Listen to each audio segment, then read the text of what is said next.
Welcome to Reddit Reader. What made you ghost a friend? I told her not to tell anyone, so she told everyone.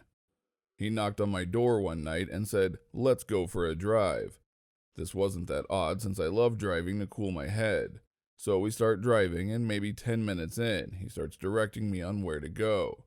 He asked me if I mind making a quick stop. I'm annoyed, but say sure. We end up at this sketchy house in the middle of nowhere, and my buddy goes inside, but tells me to wait in the car.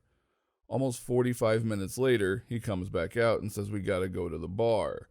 It takes me about 10 seconds to realize this piece of shit went in there to get coke and was already high, so I tell him that I'm not feeling it tonight and drop him off at his place. Spoke to him once after that when he wanted to hang, and I told him I'm nobody's errand boy. Never gave a shit if he got the message because I haven't spoken to him since. That realization that you're the one initiating all the interactions with them, and when you stop, they don't notice. Her fiance was arrested and did jail time for possession of child pornography. When he got out, she married him and talked about how excited she was to have children with him. Edit. I understand that people are concerned about any children that are born to these people. I'm concerned too. That said, I cut off contact with her 6 years ago. I can't Facebook stalk her due to her privacy settings.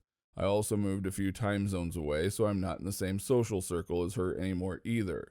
All I can do is hope that people who are still in her orbit do their due diligence. It sucks, but that's the option available to me. Started talking shit about me to my girlfriend and best mate. His dad had a history of drinking problems and he was starting to exhibit the same behavior. So I suggested we should both take a break from drinking for a while and try to focus on some healthier shit. He apparently took that as I'm not the same person and my girlfriend was the person who changed me. Sounds like somebody didn't want to be held responsible for his own actions and it cost him his friend. Only get ghosted.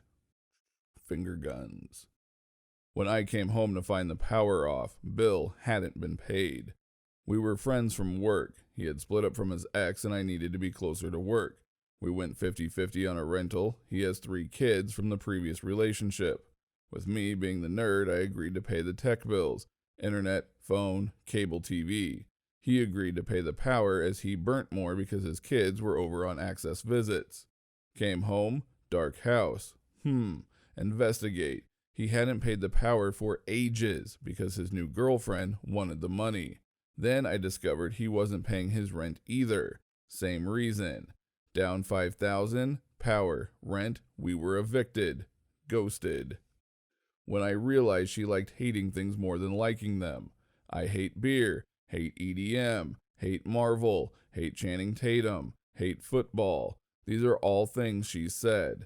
It's okay that we don't enjoy the same things, but she'd go out of her way to let me know she hated something and rarely talked about what she liked. We had been friends for years, like long-term sisterhood kind of shit. I did so much for her over the years and didn't even bat an eyelash. I asked her to watch my cat while I went on a 10-day vacation, a cat that she also loved because it belonged to her family before me. She agreed to watch the cat. I even called her about 4 days into my vacation to ask her again to go and check on my cat to make sure it had food, water, and a few scritches. When I came home, my cat's water and food bowl were bone dry, and she let out the most tormenting meows I have ever heard. My friend didn't check on her once in the 10 days that I was gone. She played stupid when I confronted her about it and said, "Oh, I completely forgot." That was the beginning of the end. Edit. As for ghosting her, I had to. After the cat incident, she tried to make me feel guilty for being mad at her for it. I think I even ended up apologizing because she was so beside herself. A few more disagreements accrued after that, and I was always put on a guilt trip. I decided that I didn't need that negativity in my life anymore, and I ghosted her. To this day, she tries to get back to me. Even through mutual friends, she badmouths me, then tells me how much she misses me. Chick is whack. Don't forget to like this video if you liked it, dislike if you disliked it, and subscribe so you don't miss our next upload.